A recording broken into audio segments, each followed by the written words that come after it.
آج بھی اگر کوئی اہل بیت ہے تو ہم ان کے پیروں میں بیٹھنے کو باوجود اس علم کی اس عمر کے ہم ان کے پیروں میں بیٹھنے کو اپنے لیے سعادت سمجھیں گے.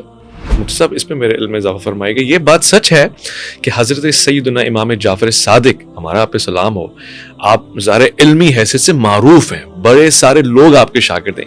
امام اعظم امام ابو حنیفہ رحمۃ اللہ علیہ وہ بھی آپ کے شاگرد ہیں اس حوالے سے.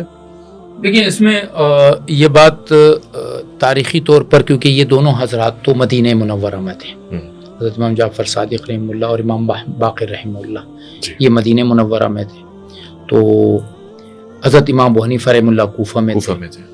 تو اب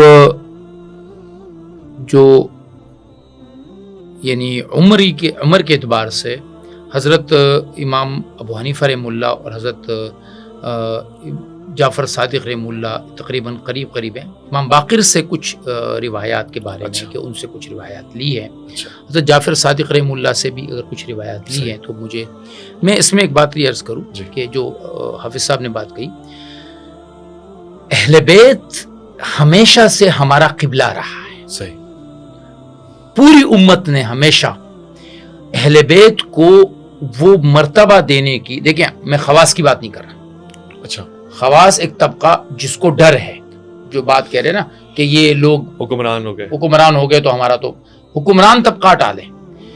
جو عوام کا طبقہ ہے وہ ہمیشہ اہل بیت کے پیچھے دوڑ کے گیا ہے, جمگھٹا بنا کے گیا ہے, اور ان کے لیے اپنے جذبات کا اظہار کر کے گیا ہے.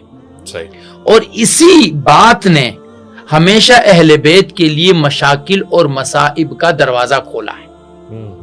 اگر اہل کوفہ کی طرف سے ہزاروں خط حضرت امام حسین رضی اللہ عنہ کے پاس نہ آتے تو شاید کہانی کچھ اور ہوتی. شاید اگر اس کے بعد ان کے بھائیوں کے ساتھ بھی یہی ہوا کہ وہ کہیں جاتے تھے تو لوگ جمع ہو جاتے تھے کہ جب آپ کے ہاتھ پر بیعت کر رہے تھے تو لوگ ان کو قتل کر جاتے تھے.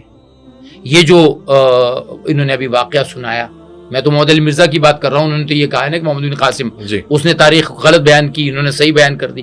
اب وہ سندھ میں بیٹھے ہوئے ہیں, اگر وہ سندھ میں ایک چھوٹی سی حکومت بنا لیتے کیا جاتا, لیکن نہیں, ہمارے ایک ٹکڑے پر حکومت بنانا بھی قبول نہیں تھا.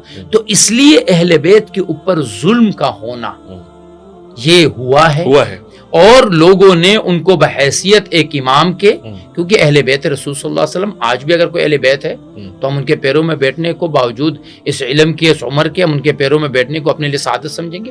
شرط یہ ہے, دو باتیں ہیں, ایک ان میں اپنے نانا جان کی زندگی کی جھلک ہو, اور ایک ان کے نانا جان کے علم کی جھلک ہو. بڑی خوبصورت ہو گیا.